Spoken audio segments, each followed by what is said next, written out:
mom and dad. Your mom and dad. Your mom and dad. Your mom and dad. Well, welcome home, family. Welcome. It's your mom and dad. And I feel almost truly speechless because Evan, Mel Owens did it. Mel Owens did. You know that He created his own show. He created his own show. That's what he did. I mean, he truly did.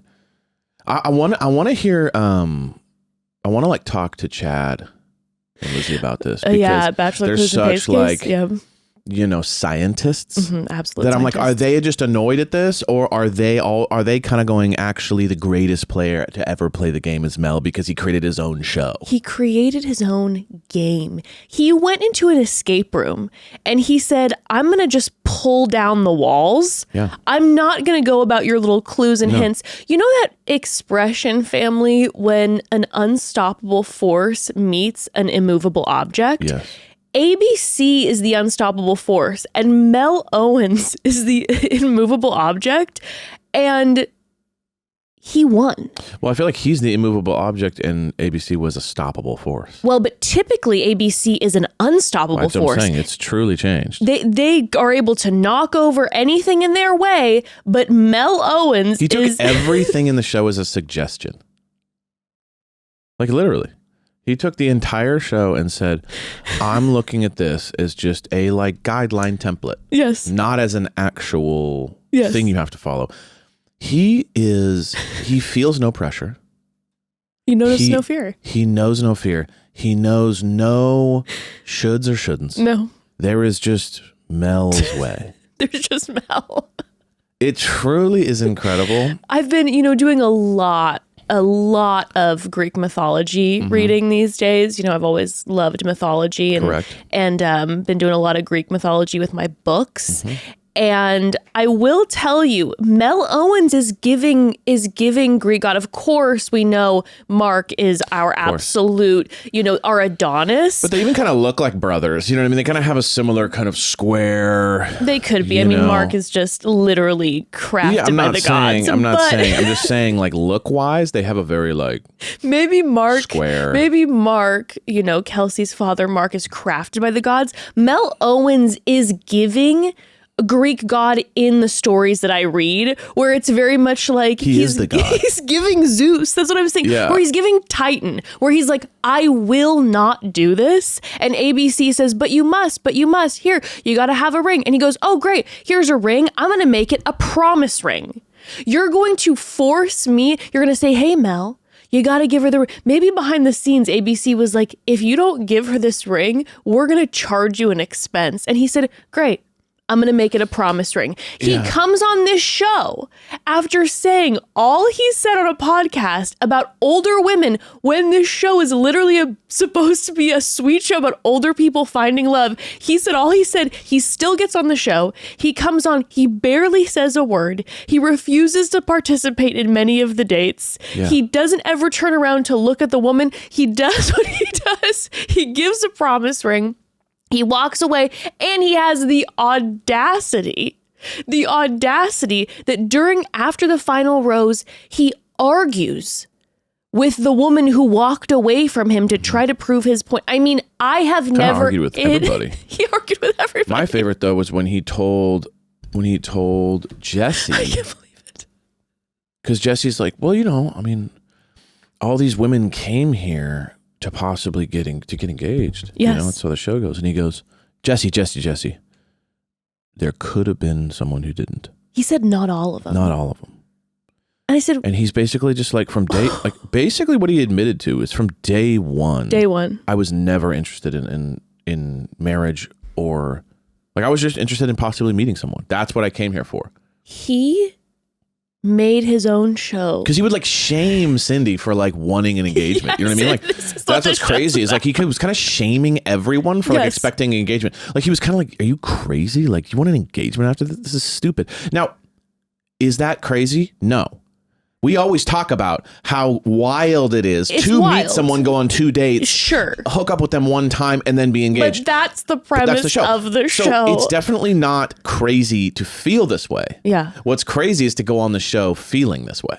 If Mel Owens would have been on Love is Blind, Mel Owens would have taken some sort of power tool and made a peephole. No, he just would have walked around the other side and been like, "Hey, nice to meet you." And then be like, "You can't do that. It's part of the show." He's like, "No, there are some people that are okay with not seeing who you're going to get engaged to, and there are people who aren't." And they're like, "Oh, okay." And then somehow, and he's like, first of all, if he was on Love is Blind, he'd be like, first of all, I'm going to see the people I'm speaking to, and second, I won't propose to them. And we still will go to Mexico together because we must finish the game. Actually, him on Love is Blind would have been amazing. Because no, that's my point. Is like it would have been amazing to see if maybe that's what you know what I mean? Like maybe because he doesn't talk in person, so maybe without seeing, we'd see a new side of him. I don't think you have enough faith in the immovable object that is Mel. He would sit on that couch. He'd have now we've seen that he enjoys a nice glass of wine. Yeah. He'd have his glass of wine and his to-go cup in the pod. He would sit in silence and he'd be like, so you have any questions for me? He'd be like, nope. And he'd sit there and then also somehow get eyes on them. Yeah. Truly incredible. I mean, I gotta hand it to him in a couple ways. Yeah.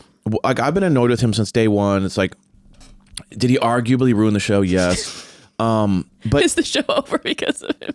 Yeah. Did he possibly crush the actually entire franchise? Possibly. But one thing I will say as just a general inspiration for myself is to, number one, not to be afraid of awkward silences. Yes. To be able to just sit in it like a lake of fire and burn alive is basically like what he can do. Like his ability to just sit there with cameras and lights and producers and a person and just be like, and just say nothing is truly inspiring. And then also his ability to have an unwavering conviction is pretty inspiring as well. Like he didn't, he does not feel, I don't actually mean inspiring and they're like, I want to be like Mel. I'm more like for my own convictions to be like, he is unwavering. I will not take a leap of faith. I will not succumb to romance in any form. I will not give you words of affirmation by any means. I will I'm not saying he was so strong in his own convictions. It's inspiring for me from my own convictions. That's more what I'm saying. I finally saw the lawyer that is Mel during parts of this episode where it's like, won't take a leap of faith, brings up the fantasy suite nonstop. Well, no cameras. It's the only time we could possibly talk. I mean, there's a lot to talk about because number one, I am almost speechless by how he changed the game, made it his own, and is literally a Titan Greek god in a reality TV franchise. Number two, I'm shocked with the outcome. Yes. I did not think it was going to be who it was. There's just a lot. There's a lot to talk about. And it just totally worked out for Mel. Like it's very interesting. So let's talk about this. Somehow through all of this, that's what I'm saying. When we were all going, we don't want him to be the Bachelor, and we were all frustrated, he somehow walked away getting what he wanted. And you know what? If that's not a picture of the world we live in today, when a man comes in and just gets what I'm angry. At first I was like speechless, and now I'm mad. Okay, I'm gonna go in and out. Okay. I'm gonna have a lot of emotions during this recap, but let's talk about it. First though, we have to take a quick pause. So family, let's get vulnerable. Unlike Mel, let's get vulnerable. I struggle in the kitchen. I mean, you know this, but I can really, really struggle in the kitchen. So that was a thing. That was a thing when Ember came along. Oh my gosh, when she was little, I'd feel so overwhelmed, wanting her to eat nutritious, good foods, but her not liking them and then not knowing what to make her and just feeling wiped out. Well, when Ember was about 2 years old, I discovered Nurture Life, and it was truly one of the biggest parenting reliefs I have ever had. Nurture Life is a meal delivery service designed specifically for kids 10 months to 10 years, and everything comes fully cooked, ready to serve in just 1 minute. Yes, I said 1 minute. I cried. Like, I truly cried, okay? The first time that we gave Ember Nurture Life, she devoured a whole meal. No hesitations. She just ate it and she loved it. And everything is designed by registered dietitians, so I know she's eating food that's balanced, nutritious, actually tasty, and way better than what I could whip up on 1 hour of sleep. I'm obsessed and so grateful for Nurture Life. It's really, really good. It's honestly wild how much it changed dinner time for us. Nurture Life let Ember explore foods she never would have touched before, like so many veggies and superfoods. They've got over 50 plus varieties of fresh meals every week, from finger foods for little ones to bigger kid meals like spaghetti and meatballs, chicken bites, mac and cheese, teriyaki salmon, all the good stuff. And parents, Nurture Life literally does the cooking for you. Everything arrives fresh, refrigerated, and ready to serve. No prepping, no chopping, and no, what do we make tonight? None of that. It honestly made dinner the easiest part of my day, which is huge. And Ember, she's eating better than we are half the time. It's true. And do not sleep on their snacks. I'm telling you, the Mighty Bites, the smoothies, Ember loves them. They're packed with nutrients and perfect for school, car rides, all the places that kids suddenly ask for a snack.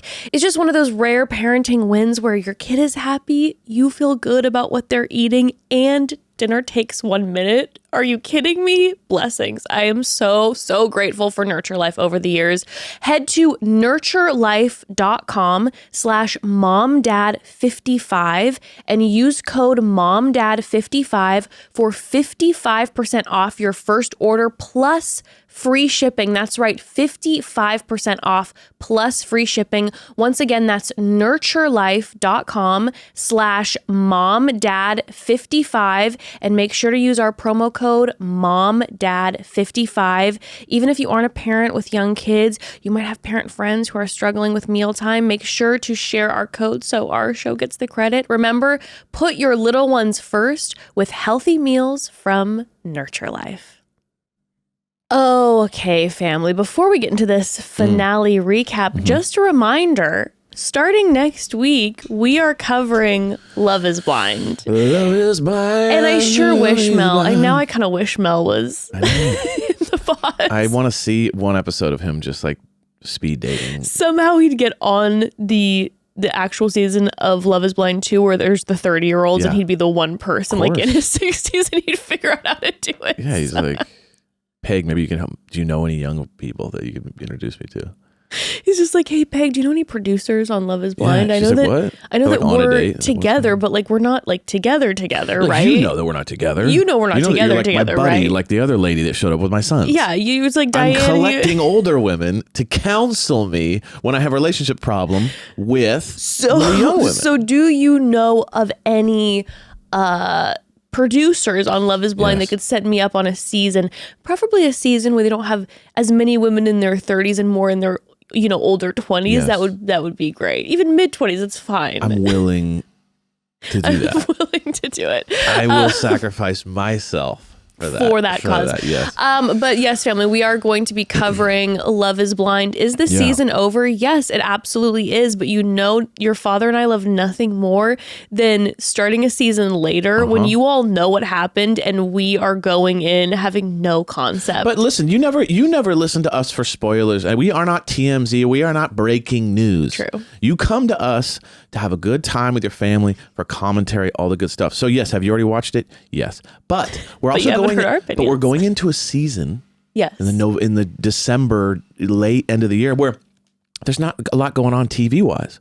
So that means there's time to hang out with us and revisit this, have a good time. It's true. It's going to be great. So tune in next week. We're going to have 2 episodes, and those 2 episodes, we're going to be breaking up the pods into 2 episodes. So I think we're doing like 3 episodes and covering 3 episodes in one, 2 episodes in the other episode. So tune in Wednesday and Friday for Love is Blind episodes. I'm very excited. Those are always like my favorite. I always have the best time. They're so good. I always get the most giggles from it. And I will tell you this, when I say I am completely unspoiled about this season, I have seen literally nothing. Haven't even seen not a face, not a name, not a headline, nothing. Like nothing. So we will be going into it raw. Gross. I didn't mean it that way. Unadulterated. All right, you ready? Let's talk Let's do about thing. this Golden Bachelor finale. So we start with Jesse Palmer's intro, and I got a shout out to our guy JP over here. Mm-hmm. He really, really did his very, very best in this reunion. I mean, they gave him crumbs to work with because Mel has not told a single woman he's even interested in them. He has not said anything. He has rejected the process, and Jesse Palmer, he did a fantastic job. He took what he could have, the crumbs he could get, and he tried to make it positive and make it sound like, oh, look at the love there. Yes.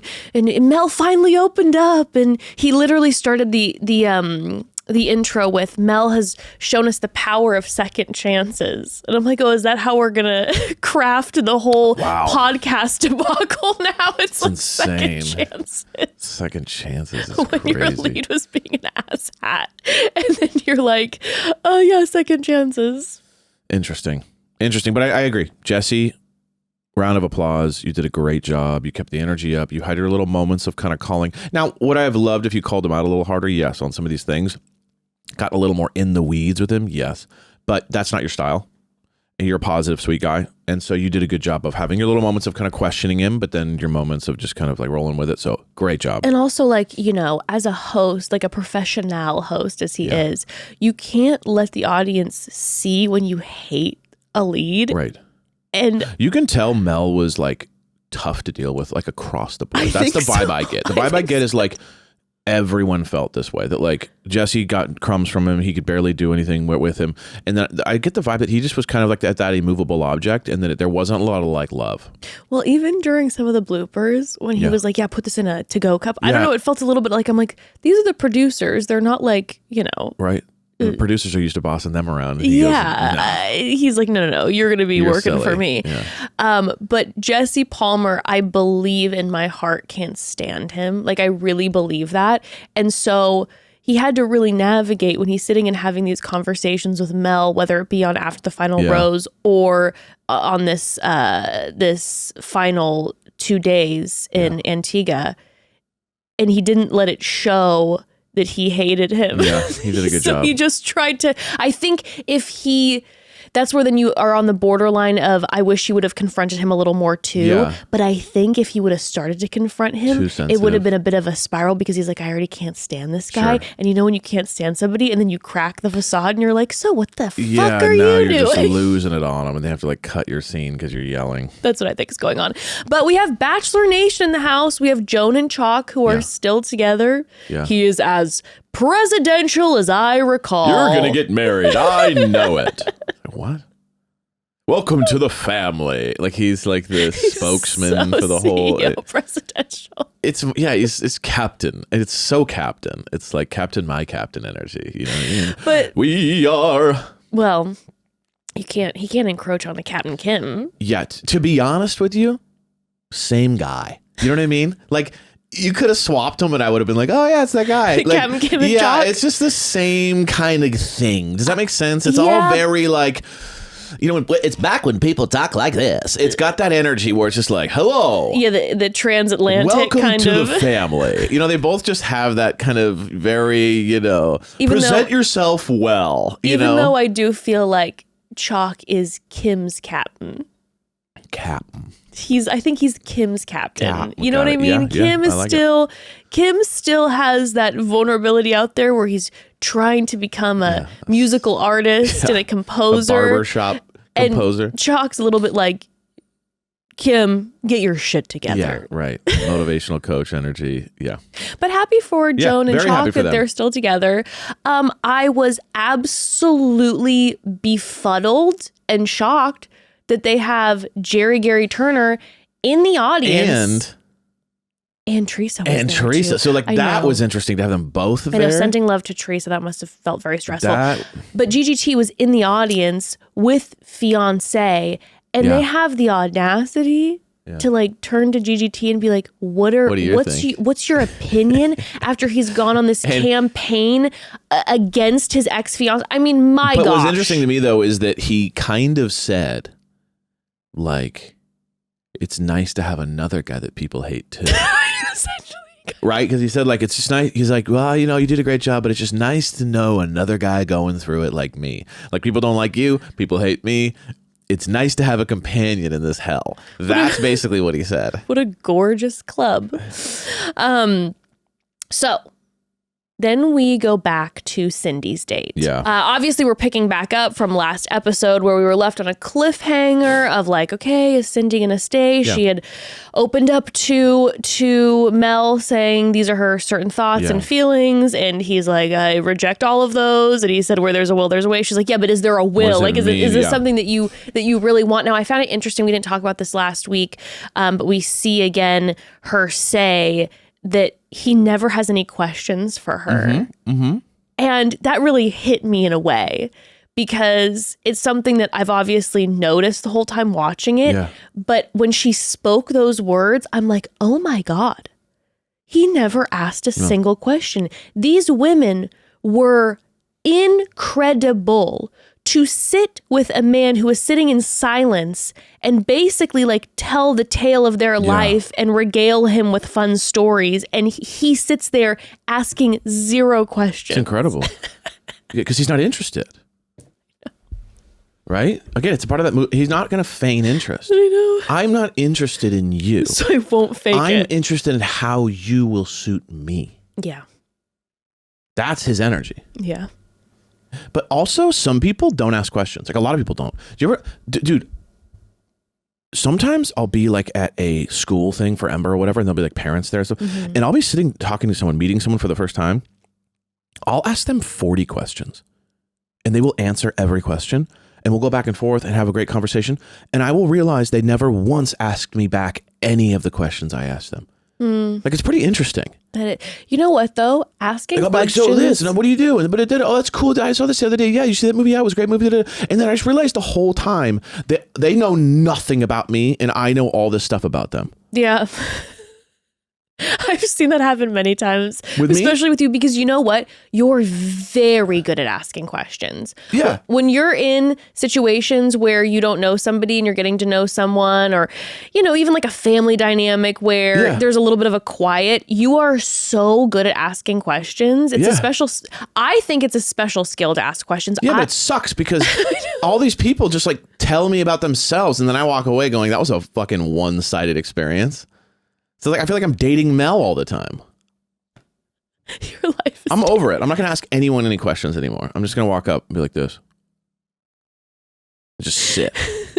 Do you want to know something wild? What? One of the first times that I brought you around a specific family member of mine. Okay. Who is grumpy. Yeah. Okay.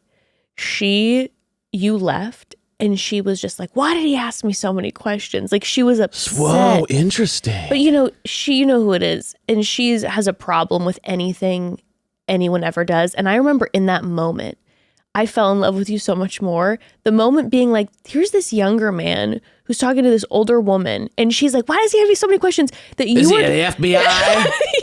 I'm like, I don't know. What am I supposed to talk to you about? But I felt Oh, you look old. Hi, old person. But Are you still able to chew your food? Well, like, I just don't know. What do you want to say to you? Like, well, that's how conversations are happen. Or you just used to be like, oh, crazy, the weather outside, a little rainy today. Is that the conversation you're looking for? Yes, because this person refuses to open up and ever get vulnerable about even the smallest thing. But I'm saying I fell so much more in love with you that day because we were young and you were like, here's this young guy coming in and doesn't know this person. And you have all these questions because you care and you're asking. And I think that's one of the most amazing things about you. Wow. And I'm so sorry that the world has melled you out and people in my family have melled you out. And I'm sure I've melled you out over the years too. What does melled you out mean? Just like what is that? Is that a word you made up? I've never heard of that word. I'm like, we're mellowed? You are meld. Meld. Like we would be meld. We were meld to you. Like I just talk. I've never heard that word. Fantastic. No, like Mel Owens. Oh, was like, dude, what is this? I'm like, is this some old English vibe? What is this? Like theater, but spelled R-E? I was like, what is meld? I was like, whoa, I'm going to start using this. Oh, look, got it. Mel, like the guy. Got it. Understood. I'm saying over the years, the world has melded you out, right? Have been meld to you. My family's been a meld to you. And I probably have been a meld to you at some point. No, because I'll yap at you and not ask you any questions. How are you feeling today? No. How are you feeling today? That's great. No. But yapping at me is fine. Because that means we're going back. What I find is that I'm asking tons of questions to keep a conversation going. And then people kind of get to the end of like telling me about the question I asked. Yeah. And then it kind of ends. And then I got to keep asking questions. How are you doing today? So maybe no one wants to talk to me. Whoa. Holy shit. This is bad, you guys. I'm actually like freaking out right now. That's not true. You're wonderful. This is really bad. You guys, this is actually really bad. We should keep going because I might have an existential crisis on this podcast right now. People love I'm just cornering everyone like, tell me about yourself. You know what's funny? You mentioned that. Wait, are you going to make it worse? No, don't feel alone. I've been feeling that way lately. Really? Yeah. I kind of felt that way the other night. I just dropped Ember off at a thing. I was like sitting there and then I started asking people questions and then kind of ended. I felt that way at an engagement recently where I was like, I think I have a perspective of myself that's maybe not so accurate. Yeah.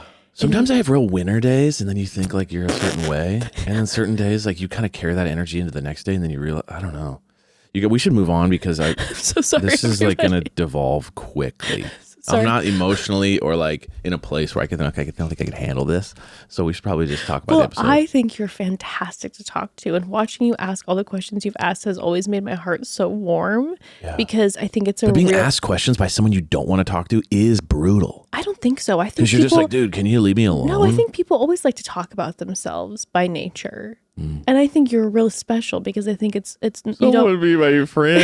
It's not often that you meet people who are great at asking questions. I'm not great at asking questions. I get a little awkward. I don't know what to ask. I freeze up and I'll walk away or I'll just yap about God knows what. You're really good at it. Well, I feel kind of like I have like a trophy that you get just for participating. No, I'm being serious. I brought it up as a compliment. Okay. Anyways, sorry if I made you feel insecure now. I blame Mel. Mel brings out all of our insecurities. He makes us face all of our deepest insecurities. They need to be more just sitting there in it. Fearless. I'm going to walk up to someone really close to them and say nothing. They're used to you always asking questions. But anywho, back to Mel and Cindy.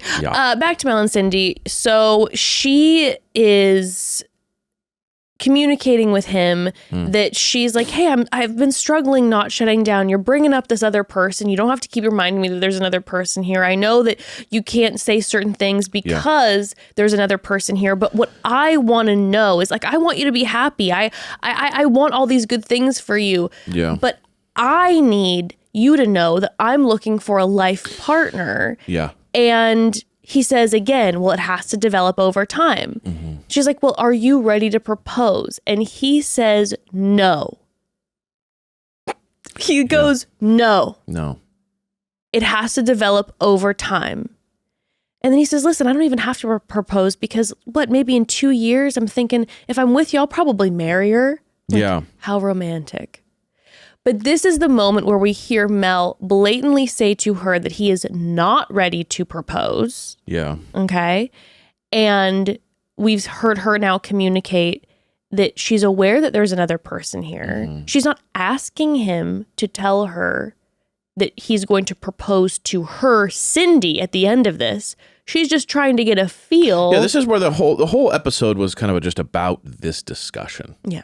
It really just became like, this was the central theme became what she's asking, what he's hearing, and the connection there. Let's get into it. Yeah. But we got to take another quick pause. So family, listen, I know we love to recap reality TV over here, but between all the reunions, breakup, and Mel's emotional journey through hair gel, let's talk about something real for a second. My own hair journey. Actually, because for years I was dealing with thinning and shedding and honestly feeling completely stuck on what to try next. There are so many products out there, and half of them just feel like these false promises in a cute bottle. But then I heard about Nutrafol from numerous family and friends who had amazing results, okay? And Nutrafol is physician formulated, clinically tested, and actually recommended by dermatologists. So I thought, okay, fine, I'll give it a shot. And I am so very glad that I did. Okay. I saw results in just a few months. I have had, look at my hair if you're watching the YouTube, right? I have had so much growth. I've been on Nutrafol now for maybe like a year and a half. Yeah. Like I said, in a few months, I was seeing results. I've had so much growth. I've had way less shedding. My hair is thicker. It's stronger. And now my hair honestly feels the healthiest it's been in years. It's given me so much confidence. And that's why I talk about it constantly. I am a Nutrafol loyalist for the rest of eternity. As you should be, because you look incredible. Thank you, babe. And Nutrafol really backs it up. It's the #1 dermatologist recommended hair growth supplement brand, trusted by over 1.5 million people. And you can actually feel good about what you're putting in your body, because Nutrafol supplements are NSF Contents certified, which is the gold standard in third-party certification. They don't just test ingredients, they test the final formulas using real measurements like hair counts, pull tests, and texture analysis to make sure it's actually working. That's why Jess says her hair feels thicker and healthier. It's not magic, it's science and consistency. Exactly. And adding Nutrafol into your daily routine couldn't be easier. You just order online, no prescription necessary, and everything ships automatically so you stay on track. You can even save up to 20% with a subscription, and it comes with free one-on-one naturopathic doctor consults and a Headspace meditation membership, which I love because it makes it feel like a whole wellness moment. I love Nutrafol. It's just, I could rave for weeks on weeks about how amazing Nutrafol has been in my life. Okay. So see thicker, stronger, faster growing hair with less shedding in just 3 to 6 months with Nutrafol. For a limited time, Nutrafol is offering our listeners $10 off your first month subscription and free shipping when you go to Nutrafol.com and enter the promo code MOMDAD. Find out why Nutrafol is the best-selling hair growth supplement brand at Nutrafol.com, spelled Nutrafol.com, promo code MOMDAD. That's Nutrafol.com, promo code MOMDAD. Okay, so back to Cindy and Mel. So she has told him that she has asked him, are you ready to propose? He says no. It has to develop over time. And she's just like, hey, this is a different outcome than I considered. Because she kind of didn't really realize he wasn't playing the game up until now, like truly. Yes. Like she was definitely like feeling like, you never ask me questions. You know, you don't really affirm me. I would love to kind of know where we're at, but like she wasn't aware of like him being like, I'm not proposing and I'm not playing this whole thing that you're saying. You know what I mean? Like truly, they'd been feeling it out. He had said like, I don't take leaps of faith and stuff, but like it was this moment she's going like, wait, can we just be on the same page here? Like, so you're not doing any of this shit. She might have thought in the back of her mind, like, oh, he's going to be the type of guy. He's a slow mover. He proposes, and then him and I won't get married for like 2 years, but like we'll be engaged, and then we'll see what happens, and we might not move next to each other for like a year, but or maybe maybe she had that in the back of her mind, but she then. She's like, I'm shocked. Right. And then he lets her know, he's like, well, you have a choice in this, by the way. Yeah, it's not all up to me. He goes, it's your choice too, which, you know, it's true. And she's like, yeah, but it's a short process and I want my guy to feel like he can't live without me. Yeah. And she ends up saying, I'm sorry. This is not what I want. And you know what? I have to say, I am so proud of Cindy. Yes. Because what we have seen over the past couple weeks is a woman who at first was like really spiraling and struggling with the idea of other women being there. She also has her Disney princess energy, which I hope she doesn't lose, which is very much like, he hung the moon and stars. I've pictured him proposing to me 1,000,001 times. He is my God and my everything. Yeah. And you're like, whoa. You could tell that she was in love with the idea of Mel, not actually Mel. Yes. Because she was saying stuff like, I remember the second I knew it was him, I thought that's It's like, you didn't know him before. You don't know him. He was in the NFL like before like tons of interviews and on social media and stuff. So it wasn't like, oh, I've been watching him for years. I love his personality. Right. You just saw him and thought he's a tall, handsome man who has money and he lives in Orange County. I'm into that. Yeah. So for her, I honestly think that like the personality was like, take it or leave it. It doesn't really matter to me. I love the idea of my life looking this way, and I've romanticized it. Yes. And he couldn't be more the opposite. And she romanticizes, it seems, just in general, which I think is something awesome. But of course, then you have to be aware of then the reality of things. And I think what happened with Cindy in this moment is that she was aware of the reality. Yes. And I was so just as a viewer, like wowed by the fact that she walked away. I was very impressed. I thought it was great. Because clearly it's something that she really wanted. And instead of letting herself continue to get swept up and be like, you know what, maybe I'll just stay through the fantasy suite and maybe on the other side, he'll fall in love with me more. It's like, nope, I know what I want. I want a man who's head over heels for me. And if I go into that fantasy suite, it's just going to hurt worse if he pulls away. And so I'm ending it now. And number one, that was a great thing to protect her heart. And number two, it makes it a great potential future bachelorette Which run. this whole thing was. 100%. This was a bachelorette audition, top to bottom. She was walking into the crowd. Way she was, the way she was saying things, her ITMs, everything shifted about halfway through the show when she really kind of was like, I think I'm ready to be the bachelorette. She is golden bachelorette perfection. She's ready to rock. She's got an incredible now backstory with Mel. She has all the lines. She loves the process. She loves the process. She falls in love easily. She puts her whole heart into it. The family's there. The daughters are supporting. They're all. It's like it's prime. She is golden bachelorette perfection. Maybe too perfect. Nah, they need to cast her. Okay. I think they need to cast her. Like a little bit too ready for it. You know what I mean? Like, do you need to kind of find someone who's a little bit more like Debbie is a little perfect in that way of like a little like she's ready to go, but at the same time she's a little like quote real, where like I do feel like Cindy's like rehearsed a little bit and a little, so that would be an interesting like what's better for the show. I don't know. I would love to see Cindy though, because I feel like she'd deliver a lot of fun like moments. The thing about it is that I think that Debbie and Cindy are both great options for Golden Bachelorette, but I do think the thing with Cindy is like Cindy is ready to give us a fucking She's ready show. to go. She's ready to get she's ready to give us a show. Yeah, I agree. She's ready to give us a show. The way that she was throwing out the one-liners, the way that she handled Mel, because we'll talk about it in a second. Yep.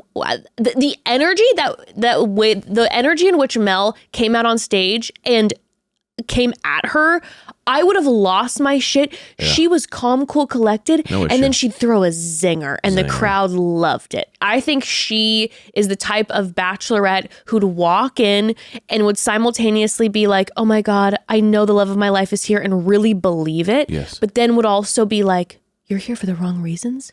You gotta go. Like it would be kind of soapy. I agree. She is kind of soapy. She's very soap. Yeah, she even looks like a soap actress. I think during the what's the word? Cast bios. I said that I think she's a soap star. Yes, I think you did. I think I said that about her. And she gives soap. I think she'd be great. I think she'd be phenomenal. And she comes out in a soap dress. Oh, she looked unbelievable. Right? Talk about a fucking that was a revenge dress. Cindy, you made him eat out of the palm of your hand, baby girl. She was looking That was a like Mel, I dare you not to look dress. I dare you not to look. And by the way, and he did. I got him looking. We caught him. He did one of these fake like I'm trying to adjust my jacket and he was glance over. Yes. We all saw it, Mel. But anyway, Cindy ends up walking away. She's like, no, I'm done. Yeah. So that's when Jesse Palmer comes over and is like, so you wanna do anything here? What happened? He's like, I'm witnessing Mel sitting in a chair as fireworks are exploding behind him and he's not reacting at all. And I've never seen anything quite to the likes of it. Yeah, it's so funny. We rewatched that. We love it. I just want him times. just like I can't stop watching. Him Frankensteining just like as the fireworks are going off. It looked like a meme, like when you know what I mean? Like when it's my birthday, but like it definitely looked like a meme. But yeah, Jesse comes up and he goes, so what happened? Yeah. And Mel was like, well, she's looking for a husband. And I'm like, no, I don't do leaps of faith. I don't do them. This is kind of when his attitude changed from a little bit like a part of it to like, I'm irritated. Oh, you know why? Because he just popped the pill. Because Mel popped a pill. What do you mean? Fantasy suite pill. And he's like, well, now what am I going to do with this thing? Oh, Evan. Now I'm just sitting here with my pill. Oh, Evan. I didn't even want to go there. Oh, God. I mean, that makes sense though. Right? He's at dinner rocking. He's like, dude, what? He's like, I thought we were going to talk after. And like in the morning and stuff. That's insane. But you know what? No, Mel didn't get Mel's way. Oh, yeah. And Mel's used to getting Mel's way. Oh, yeah. And the fact that she walked out on him. That was a first. He's like, I went on a podcast and said, I'm not dating a woman who's over the age of 40 and you think you're going to walk out on me? He did say, you have a choice in this. And she's like, okay, I do have a choice in this. And she walked like, out. Dang it. Yeah, interesting. But it was wild to see him shift. Yeah. Because he did do a full shift where he was like, now I'm irritated. He got a little, it was like the energy shifted. And he was snapping at Jessie too. Yeah. Jesse's like, you want to go after her? You want to go talk to her? You want to kind of get to know if she's maybe, you want to kind of get her back? He's like, no. And he's like, Jessie, she left. Yeah. And I'm like, oh God. He's like, no. Made her decision. Like, now I'm pissed at her. But what's wild is that it was simultaneously watching him was like, simultaneously, I really respect the fact that he said, like, here's the deal. Yeah. She was asking me if I would be up for this. Yes. And I'm not going to lie to her. Yeah. Like, I'm not going to string her along. So there's this part of me with the whole Mel journey, and we've talked about it the past couple weeks, where as much as I'm like, I can talk shit, at least he's being consistent. Consistent, and he's honest. He's not playing games. I appreciate the fact that at least he's not like, saying, hey, yes, I will consider it. I'm interested in it. And then dragging somebody along and then just ditching them and being like, yeah, actually, I never really wanted that. As Peg would say, he doesn't have integrity. He is integrity. He is integrity.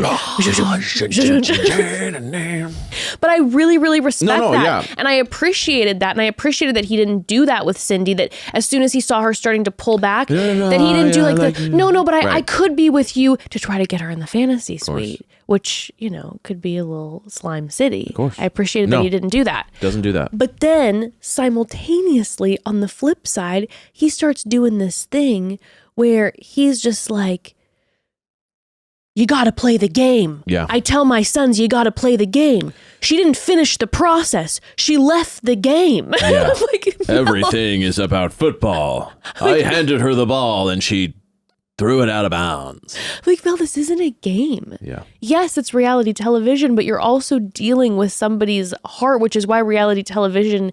Why do you say it that way? I almost roasted you the first time and then you did it again. And television. Foo Fighters. Television is crazy. Oh, no, you're turning into your mom. No, she doesn't. Her mom does that all the time. Everything's like the emphasis is on the wrong syllable. Television.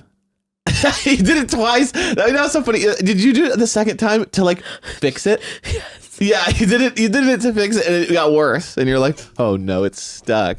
I can't say it. Okay. That's why reality television is so palpable. And I think why we can get addicted to it is because you're like, it's TV, but at the same time, someone's heart is on the line. It's intense.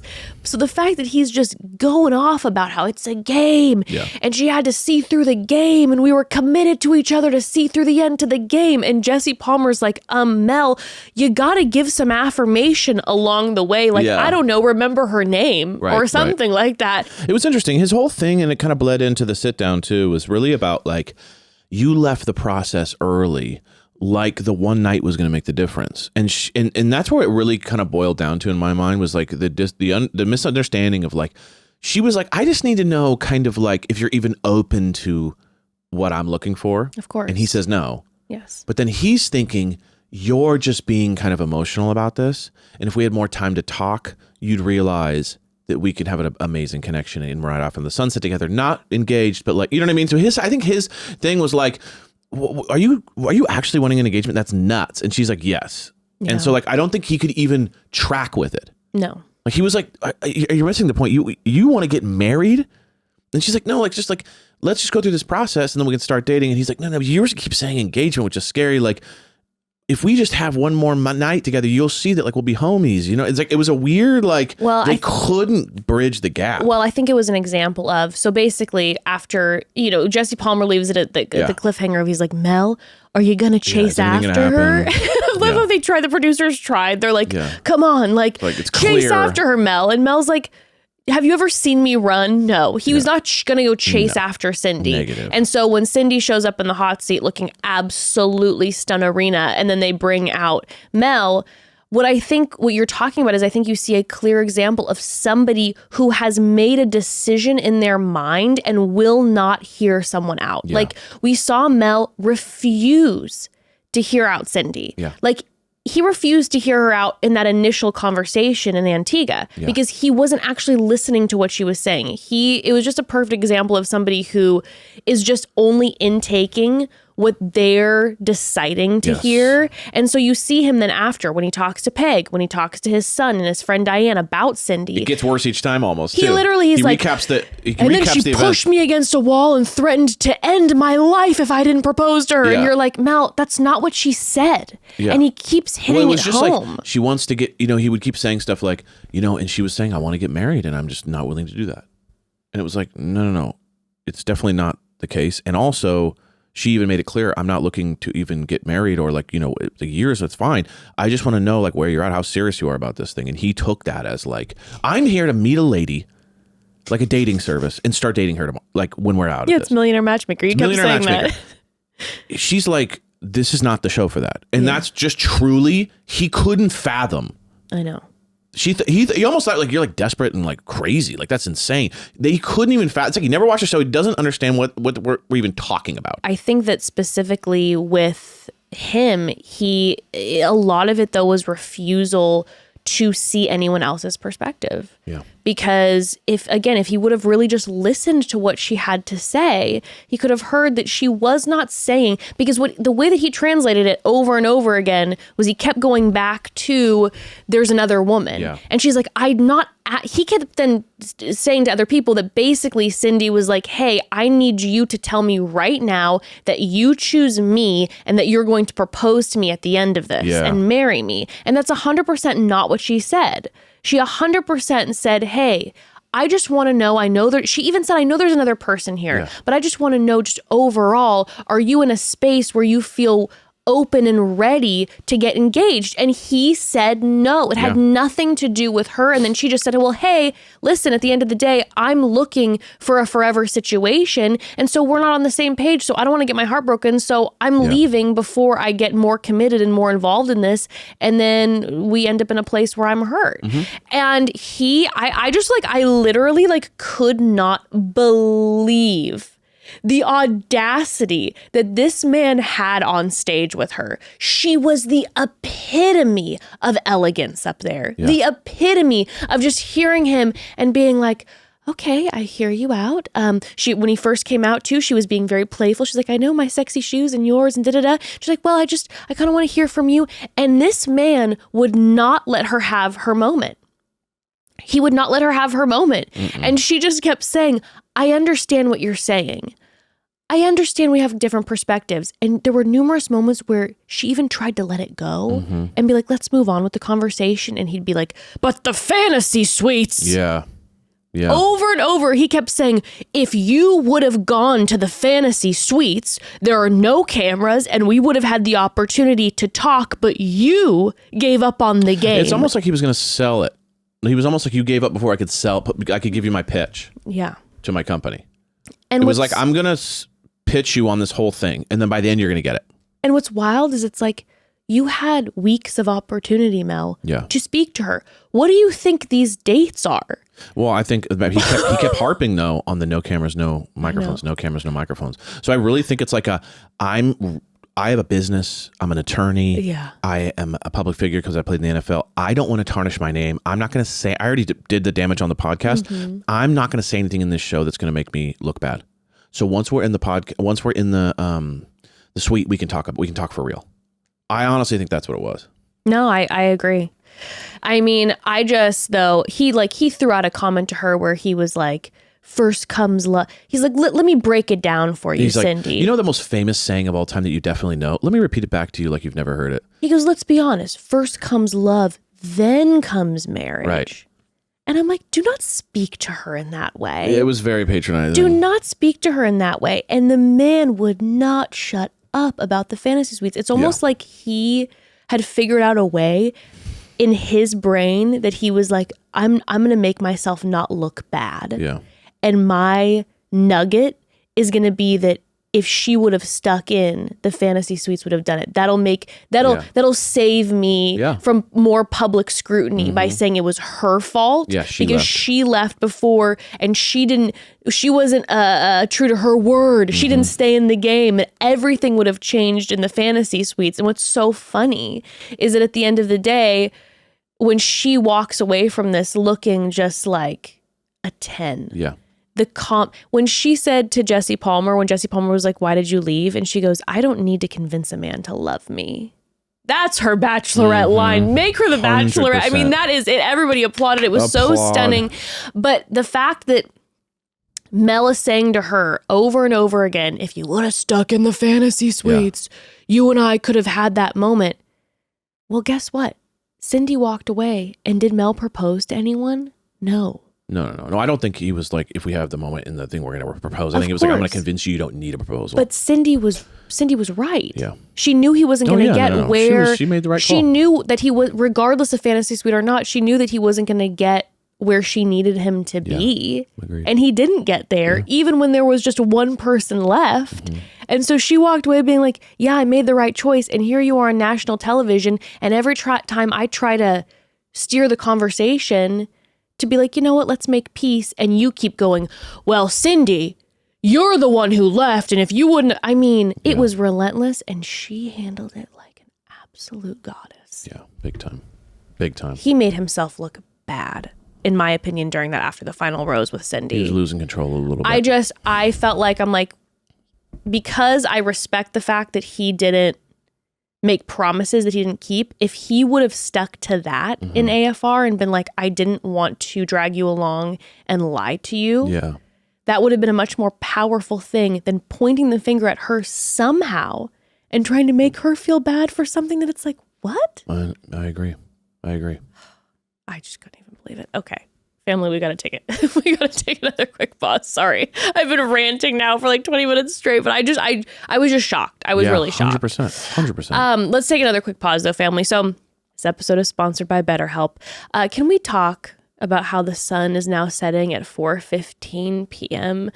Every year when the days get shorter, I start feeling that like emotional dip, like everything gets quieter, and suddenly I realize I haven't gone outside of my little cave and connected with people I love for quite a while. Well, the other day I finally reached out to a friend I've been thinking about for weeks, and we talked for an hour. And afterward I was like, why did I wait so long to do the thing that would make me feel better? Like, why did I do that?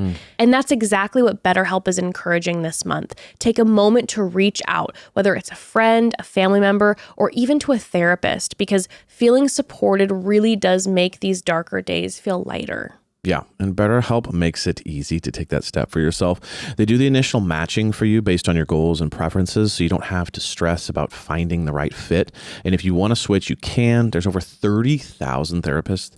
They've helped over 5 million people, and they have an average rating of 4.9 out of 5 from over 1.7 million live session reviews. So they really know how to help people find the right match. And honestly, this time of year is exactly when those small check-ins with others and with yourself make the biggest difference. This time of year can be tough. So take care of yourself. Whether you're calling your grandma, writing that message that you've been putting off, or reaching out to a therapist, November is a reminder that we don't have to move through everything alone. So this month, don't wait to reach out, whether you're checking in on a friend or reaching out to a therapist yourself. BetterHelp makes it easier to take that first step. Our listeners get 10% off their first month at betterhelp.com/momdad. That's betterhelp.com/momdad. betterhelp.com/momdad.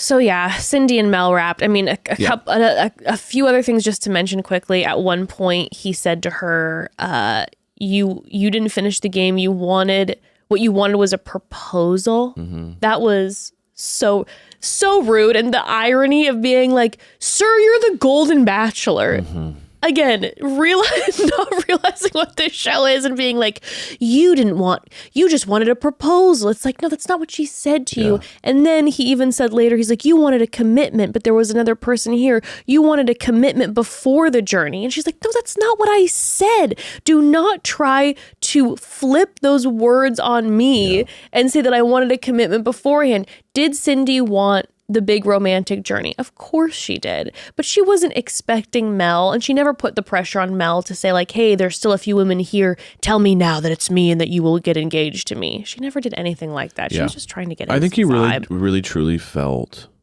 like maybe it was kind of like ex-NFL trying to get with him for his status. Oh, No. I'm saying that's kind of what he was kind of feeling. Yeah. Well, like there was almost like this energy where it was like, I don't even know you. We don't even told each other we love each other yet, and you're asking for an engagement. Like, what do you you know what I mean? Like it almost felt like he was feeling that like you want me as a trophy or something. Yeah, well, I say, oh please. I'm just saying that's kind of what it was starting to feel like almost. Was like, well, it's just like he's really like you calling her out about like these different things. I'm like, oh, interesting. I wonder if he's feeling like, I mean, whatever it was. You want all this stuff before we actually get into it. The level of defensiveness and him pointing a finger at her to me says someone who's used to getting their way and that's where I saw like lawyer energy come out 100%. Too. But it's like someone who's used to getting their way and not being like shut down in that way, and then feeling like I have to figure out a way to blame her somehow. Of course, yeah. And then there was that moment where she was like, yeah, I was willing to move to California for you.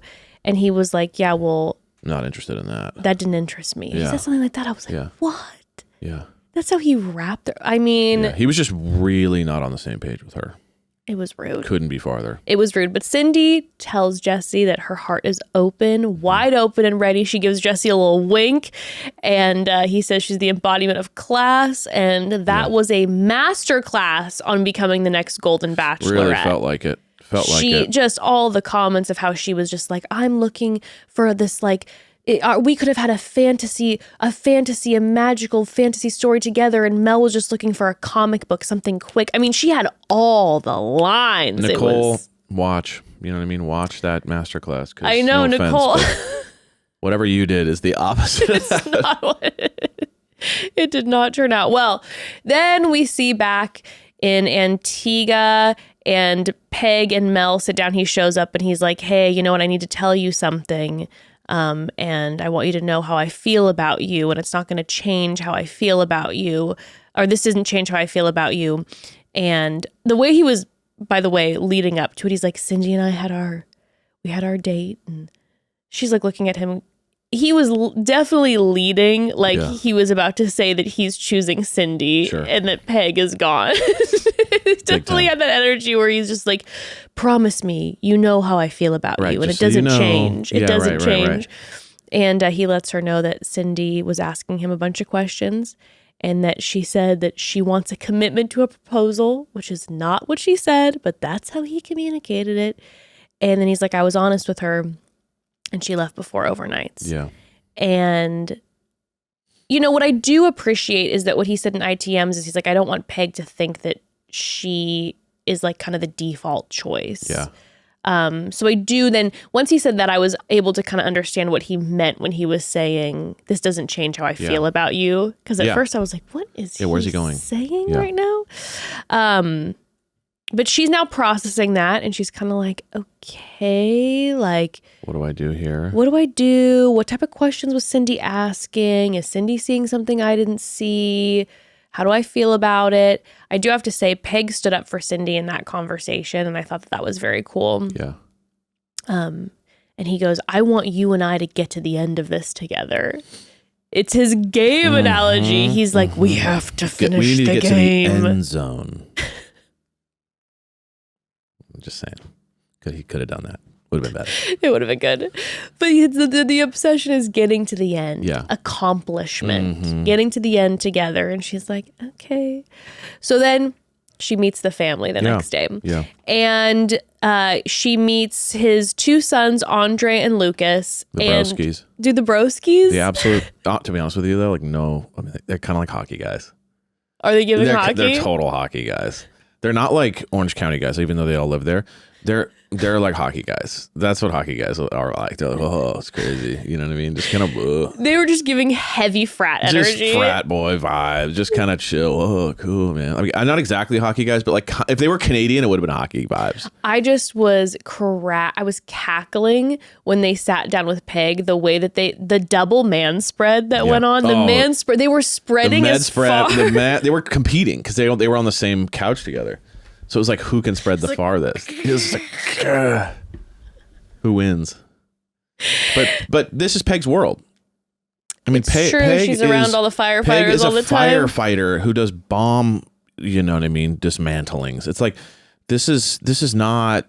She's around a lot of man spreading. She literally is around the man spread, like top of the food chain of man spread. You know, we're talking like basically a football team. She's on a football team with a bunch of guys. Like she's in a room with 30 guys and she's just the only woman in there chilling. So it's like her ability to talk to young athlete dudes. It's like she's so super comfortable. She's in the pocket. Immediately comfortable. She's doing this word association thing that's hilarious. She's making them laugh. She's sweet. She's charming, but she's also not like offended by when they say like, oh yeah, when she's like, what do you think's a great match for your dad? He's like, honestly, a girl who's like mellow, no drama, like doesn't bug us, doesn't like tell us to stop playing video games.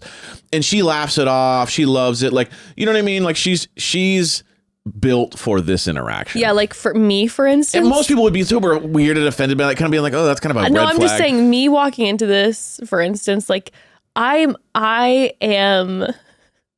love my girls.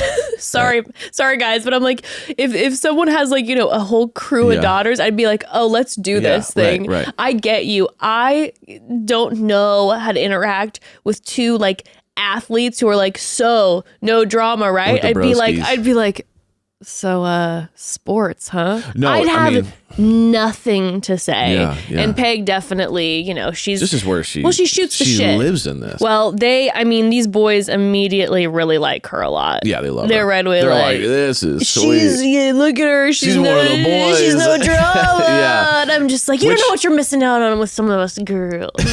With some of us us drama. Let me say something loud and proud to all of the Mel and Mel sons. I am a woman and I'm dramatic and I'm fucking proud of it. Yeah, I'm full of drama. And you know what? Men are dramatic too. Everybody's dramatic and some people are more dramatic than others. And shut up. It's like I'm a dramatic woman and I'm proud of it. But Peg, she's very not. But Peg she's is so chill. Peg's awesome and she vibes with everybody great. And you know, they're at first a little thrown off because one of the sons was like, where are the girls? Yeah. He goes, where are the girls at? Yeah, you call them girls. Like, how are the chicks? How are the cool? chicks? Yeah. How are the chicks? He's like, and Mel's like, you wouldn't even believe all these broads left. He's like, you wouldn't believe how old they are, but I actually like one of them, kinda. She's coming here now. So you won't believe this broad that left last night saying that I gotta marry her, and they're like, what? Yeah, you know he was like, nuts. Crazy. But then he's got this friend Diane who's like a friend of his from college, and she's like, hey, listen, I know underneath it all he's got a really soft heart. Yeah. He's just very analytical and doesn't think with his and I'm like, think with his heart or whatever. It just made me giggle because you're kind of like talking about someone who has a really soft heart, but like they don't use their heart. I don't know. It's soft, but it's just not there. It's dead. Well, what was so interesting to me is when Diane then sits down with Mel. Yeah. She's like, oh my God, Peg is exactly like you. Fiery, tons of personality. You're like, huh? She's like, yeah, tons of energy. Life of the party, charismatic. Like we are either he likes to be called that, so that he kind of makes sure everyone like says that to him. Right. Or we don't know the Mel. We don't know the real Mel. Well, let's be real. It's one of the two. When Peg did the word association with the sons. It's like serious or fun. Or funny. She was funny or serious, and the boys looked at each other smirking, and they were 100% about to say obviously serious, but then they go, it's somewhere. It's both. It's you gotta both. find it. It's both. But you gotta get there, but it's both. And then Peg calls it up. Peg goes, really? Okay, well, I'm looking forward to finding it. Like, it was like, oh, you got to dig real deep then. So that's my thing, is I'm like, their immediate response is, our dad is obviously serious. Yeah. But then they're kind of like, actually, so I'm I don't wanna getting talk the shit about vibe Dad. that Mel surrounds himself with people who are a little bit of yes. Puts a little pressure on a little everyone to yes be like, men. this is my world. You're a little living yes in it. men. So it's like, I like Diane. I've kept Diane around since college because Yeah. Diane tells me I'm charismatic and full of energy and fire. And Yeah. they keep talking about how Peg and Mel are so similar, and family, I don't see it. Yeah. And I wanted to talk about that too, because she keeps bringing that up, and she brings that up later when they're at After the Final Rose together, where she's like, yeah, we're not for everybody, but we found each other and him and I are so similar. And I'm like, I don't mean this in an offensive way to Mel. Yeah. But I feel like Peg is selling herself short. Mm-hmm. And again, I don't mean it in an offensive way. I mean it in a way of like, I don't think she is like Mel. Maybe they both have their walls up and she's thinking she's more guarded than some of the other women that she might know. But at the same time, like, Peg is sunshine. She is full of life. She is zest. And she is open in a way that's really special. Mm-hmm. Even if she says she's guarded, she's not cold by any stretch of the imagination. And so when she keeps talking about how she is just like Mel, I'm like, I feel like you're letting Mel's talk get to your head. Yeah. I don't think you're like him. And I think that is maybe why you guys might work, because you're balancing each other out. And you might not be Miss, like, I want a Disney love story, but I don't think you're like Mel, Peg. I don't see it at all. I didn't see that at all. She seems like, woo, woo, woo, woo, woo, always fun. She always goes, woohoo. She's the opposite when of she that. hopped in the boat to the engagement, she woohooed. Yeah, like, Mel has never woohooed in his life. I've never heard someone woohoo No. getting into like walking up to the potential she's engagement. super positive. She's Wow. so positive. Yeah. And during this meeting with the family, I just kept looking at you being like, she's adorable.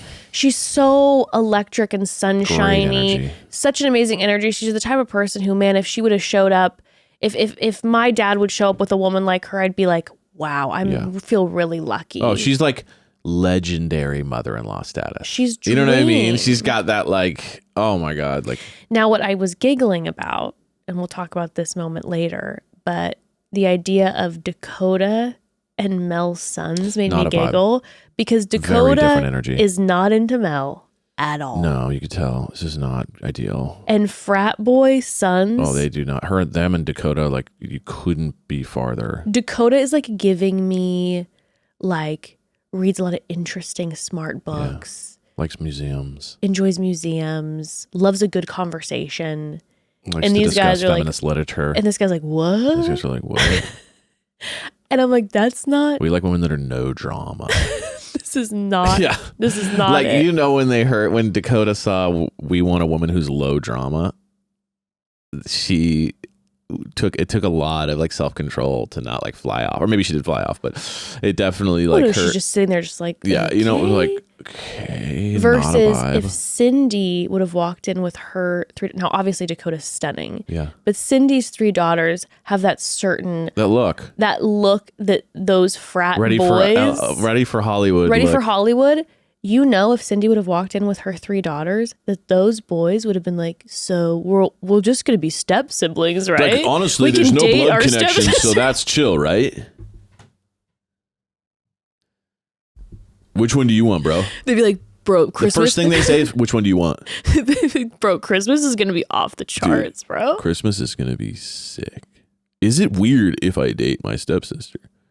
Because I watch certain videos where that's super cool. And I just want to know, like, is that lame? I watch certain materials that suggest it is not lame.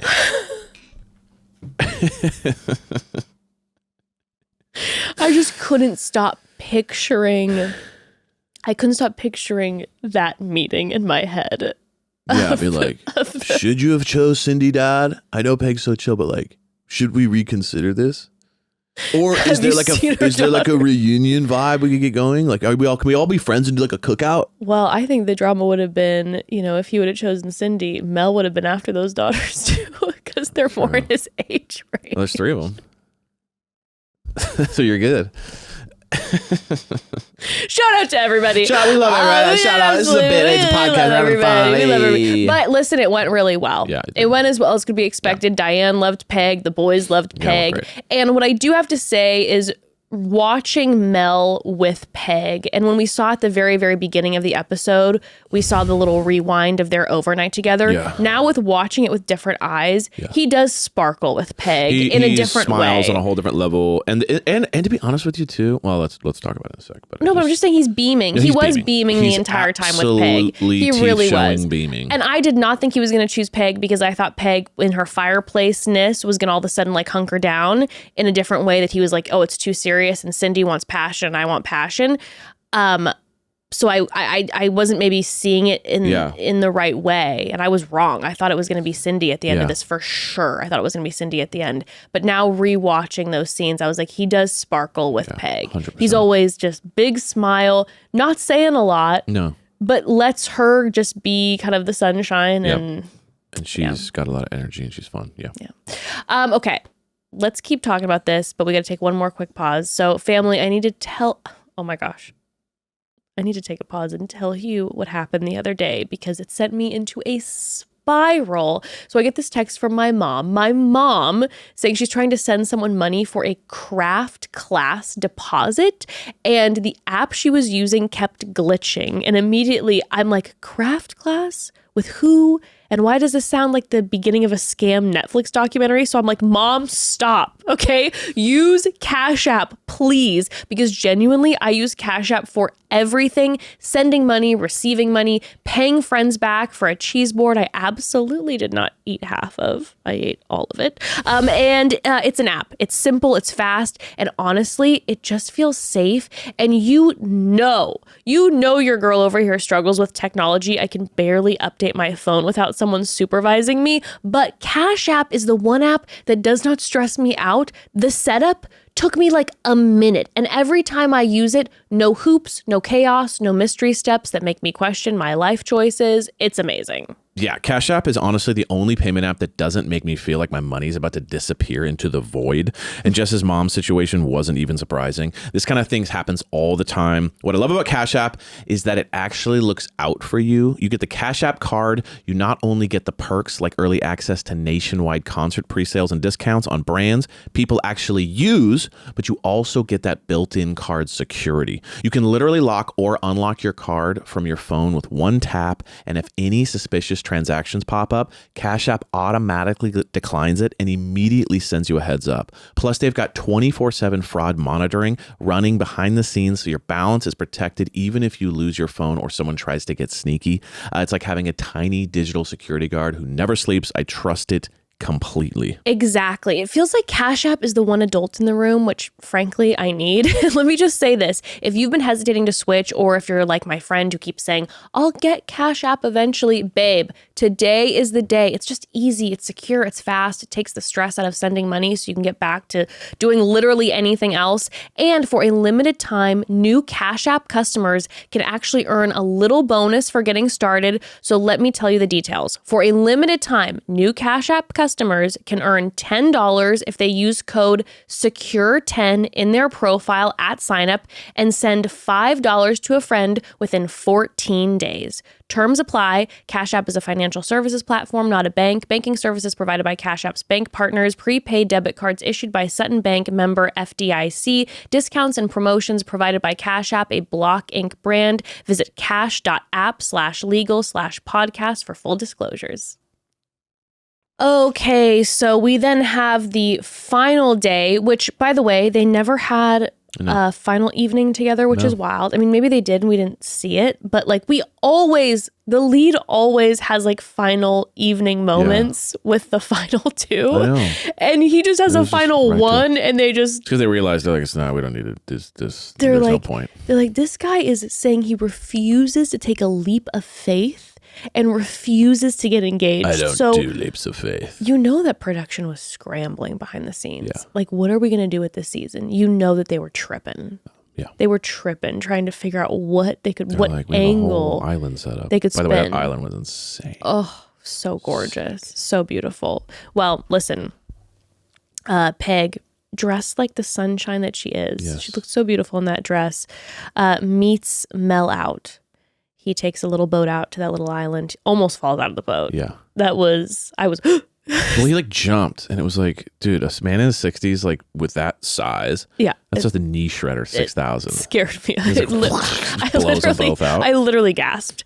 But when she gets in that boat, that made me giggle too. When she's in that boat ride coming up to him, it's such a long amount of time where they're it's a long boat ride. It was like kind of far. But when he sees her and they make eye contact and they're just like smiling at each other, it's such a long time. Yeah. And Mel only looks in one direction. He's straightforward always.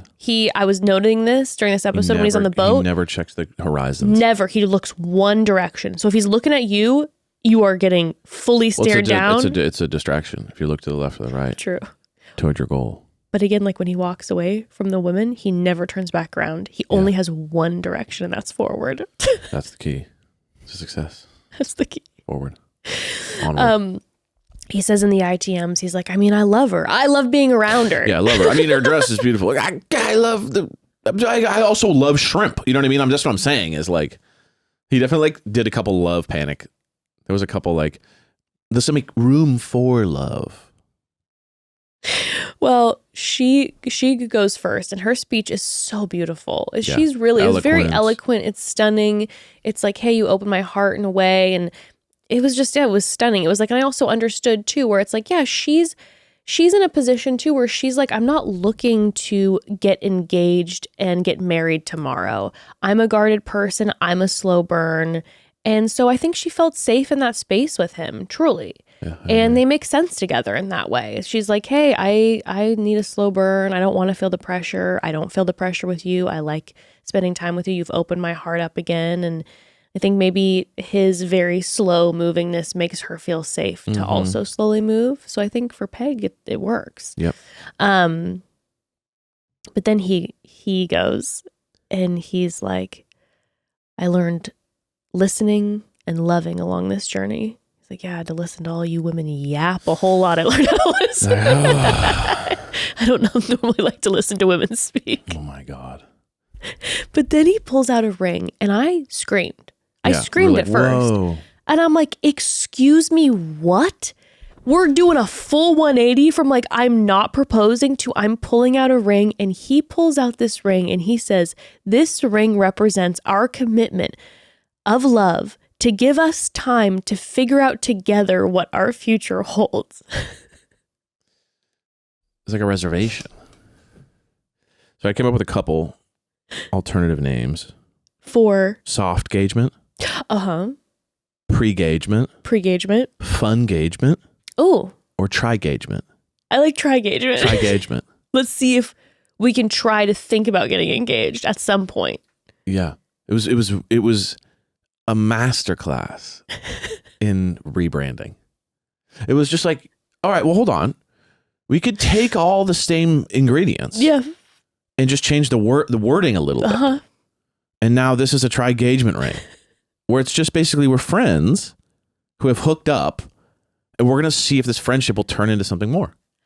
My jaw was on the floor. It was like he is the lawyer who did a negotiation with the producers. Yes. And goes, okay. And they're like, well, we got the ring with the whole thing, with the whole island set up. He goes, I'll give her a ring. He goes, hold on a second. I have an idea. I'm cooking. Everything stays the same. I just rebrand a little bit. And they're like, okay, actually, that could work. He literally gave her like a promise ring, but the promise was very minimal. That's what you give to your 16-year-old Christian girlfriend in like junior high. You're like, I promise to love you. But that's like, a bigger promise. It is. It's not even a promise. It's a maybe. It's a maybe ring. He was like, hey, it was like the vibe of it was a guy who's some wealthy guy giving some woman he's been on a couple dates with, like, hey, I got cash. Enjoy this jewelry. You've been good to me the past couple days. It's like a fist bump. Yeah. He gave her a romantic fist bump, like Knuckles. I couldn't believe it. Now, what I was tripping about at first is I was like, does the show think we are so stupid that we're going to think this is an engagement? Like, right. we are all hearing. But then also, I started to gaslight myself, and I was like, did they just get engaged? Right. Like, well, he didn't get on a knee, so you're kind of wondering there. But he's older. He can't get on a knee. Maybe it was a good. at first I was like, how dare the show think I'm Right. so stupid and they're going to try to convince me that this was a proposal. And then I'm like, was it a proposal? And then I was tripping out until Jesse. Until at the very end, Jesse's like, so what's the future for you all? An engagement? And I go, oh like, my oh, yeah, God, okay, it God, we're on the wasn't. same page, But yeah. yet they have the audacity, again, so much audacity in this episode. They have the audacity to try to gaslight us into feeling like Yeah. the end was an engagement. Like, look, he gave her a literal engagement ring, but it's not an engagement. The glitter's exploding, the grows, the cheers. Oh my God, we're together in the end of this. How dare they try to make us feel like it was an engagement when it wasn't? It was literally just like, here, I got some jewelry for my hot gal. That's what it was. He got her a ring. He got her a necklace at the mall. That's what that was. It was literally like in those movies, the rom-coms where like the woman is waiting for the man who she's always had. And he's always faking out the...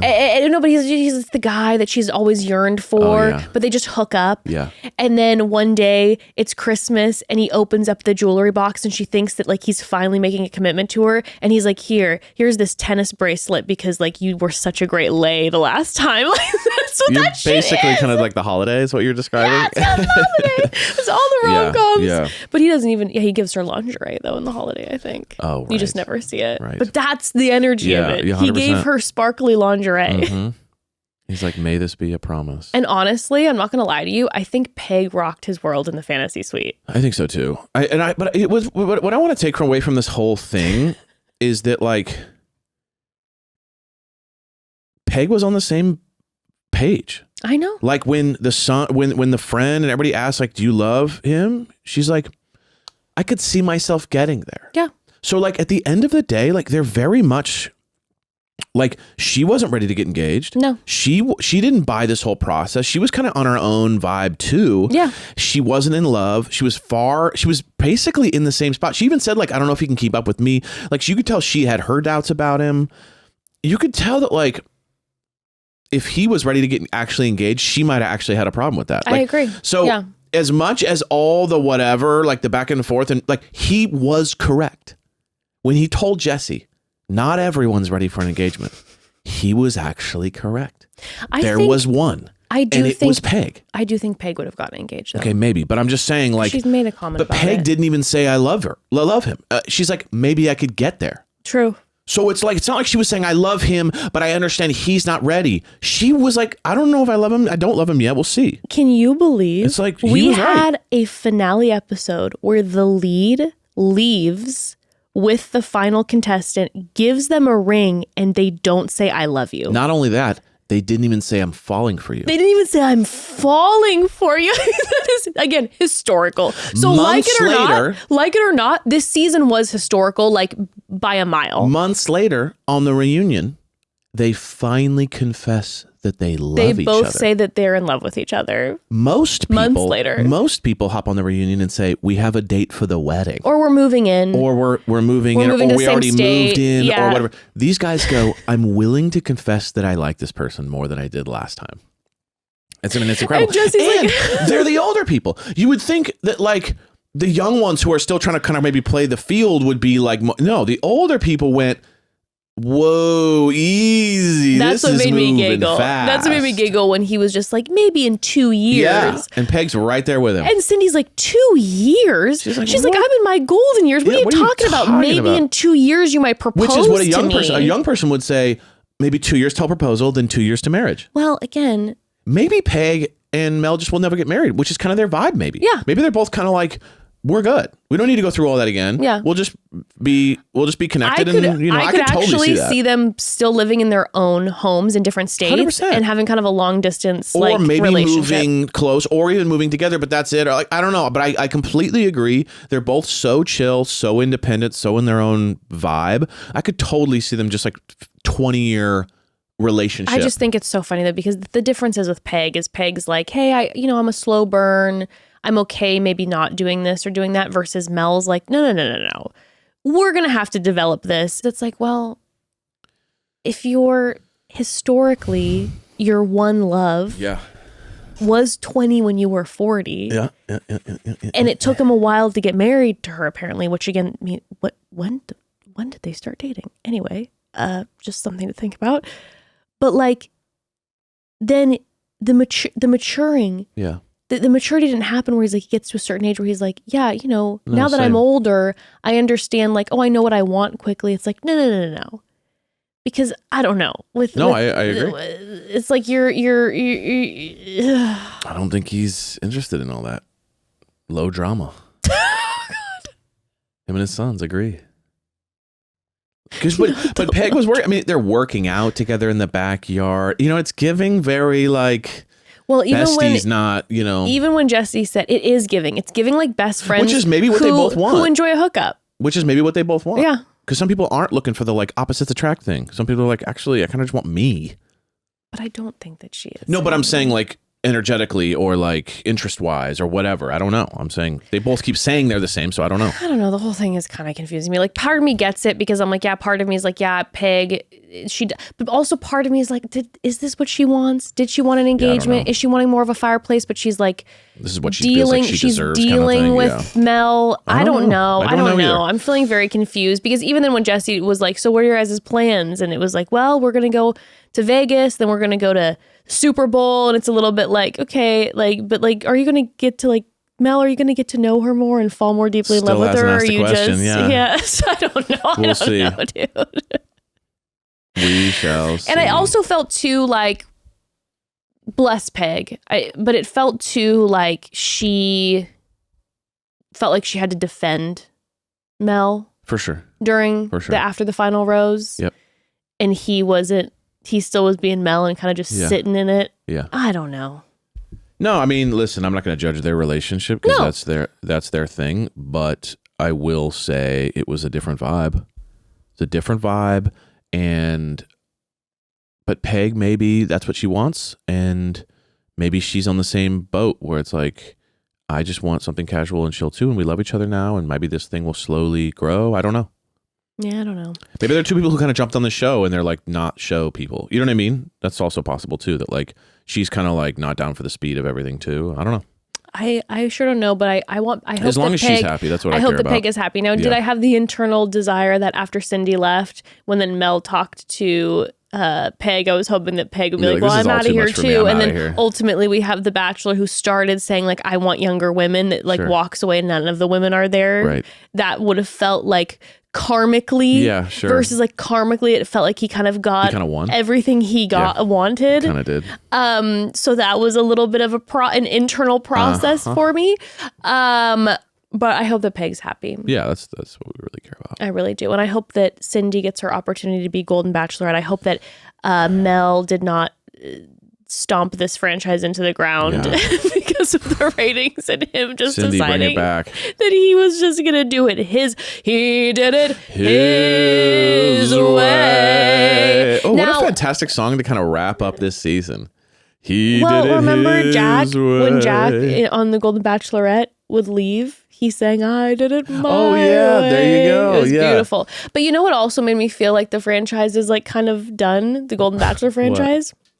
When they showed the bloopers, how much of the behind the scenes they showed. It was kind of a weird vibe, and they showed up all the cameras and all the things. They were kind of revealing the mystery. They took the magic out of it because they were literally like choreography. They were like, "You stand up, no, you sit down, no, you stand up, no, and you say this." Say it over again. Say it over again. It was like it was removing a lot of the like you mystery. jump up and down, you applaud. No, say this, say this.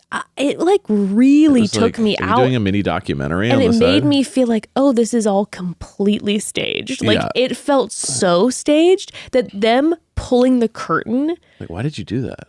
Felt like a death rattle of the Golden Bachelor franchise. It was like, we're just showing you how it's made. We're showing you how the cake is made, or whatever that expression is. 60 minutes sausage. Showing you how the sausage is made. Like, we're showing you everything. Yeah. That's what the bloopers felt like to me. I agree. And then we, of course, saw in the bloopers that Mel, he wants to just barrel through the food. Mel wants to eat what he wants to eat. I think that was so funny when Jesse brought up that Jesse's the one. Yeah, the reason why they stopped. Because he was always mouthful of food. But I think that Mel, again, doing everything he wants his way, Mel just eats the food that's on the table that might even just be prop food. It might not even be actual food. It might be plastic. Yeah. But Mel's like, I'm going to eat it. Give me a to-go cup for my wine. Treated the producers like busboys. dude. It's like a bit of the bag and make sure the wine's full. Well, and then I forget who was sitting with. Maybe it was Cheryl, and Cheryl was like, he liked the wine. Can we get the wine to go for him? Like please? she's apologizing for her husband who's rude to the waitstaff. I couldn't even believe it. And those bloopers made me feel uncomfortable too.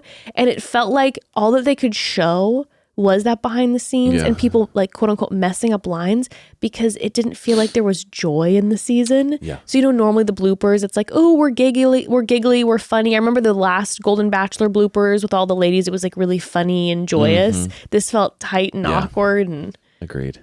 I don't even know what we just watched, family. I genuinely don't know. I don't know what the hell. I don't know what the Mel we just watched. Whoa, that was bad. That was very dad joke. I also feel like this entire season I was making guesses at who he'd be with, who he'd choose, who he liked. I was wrong about everything, but also I was just kind of throwing shit at the wall because I just couldn't tell. Yeah. I just really couldn't tell. It was weird. It was a weird so weird season. God, it was so weird. It was very weird. And I did have days where I was like, yeah, I want to see the next episode. I'm curious because I'm like, who is this guy? What is he really like underneath it all? I'm kind of ready to say bye to Mel. Well, perfect timing. It's over. And I hope that him and Peg, that he's good to... just please be good to Peg, Mel. Yeah. Just please be good to Peg. And we did get a preview of our next Bachelorette. I don't know anything about her. I'm very excited to watch The Secret Lives of Mormon Wives to really get educated. I will say, charismatic. Very charismatic. So I'm sure everyone has a lot of opinions about her, but like, loved it. Like, she didn't say anything like crazy or anything, but it was just more like, I liked her energy and she is entertaining and she's been on TV before. So there's going to be this like, not really probably very nervous about, not as nervous about like talking in front of a camera. I think she's going to give great ITMs. She hits me as someone who's going to like get into it with someone if they give her trouble. Well, we heard that night. Guy. So they showed us, they're like halfway through her season and they did an interview with her while she's still in the mansion, which is interesting. And apparently earlier that night, some guy had tried to pull one over on her and she like called him out and then he tried to come for her and she like sent him packing. So we're like, okay, we've got a little toot, love a lead with some pizzazz, because a lot of times we have leads who are like chill and then we get the pizzazz from like the contestants. So I really like that we have a lead who's got some spunk, and some history and all that. So I'm excited actually. That kind of sparked me up for it. Yeah, I was pretty captivated during that interview. I was locked in. I didn't even take many notes because I was like, oh, but I'm saying she had me. And I was like, oh, and also then hearing that some of the wives from their franchise were coming out and like revealing shit about the guys. I'm like, what does that mean? There's going to be guys that have shit about them that the women are going to be like, oh, we'll show you this sheet all about this guy. Excited about that. And her energy actually feels like she's ready to find love.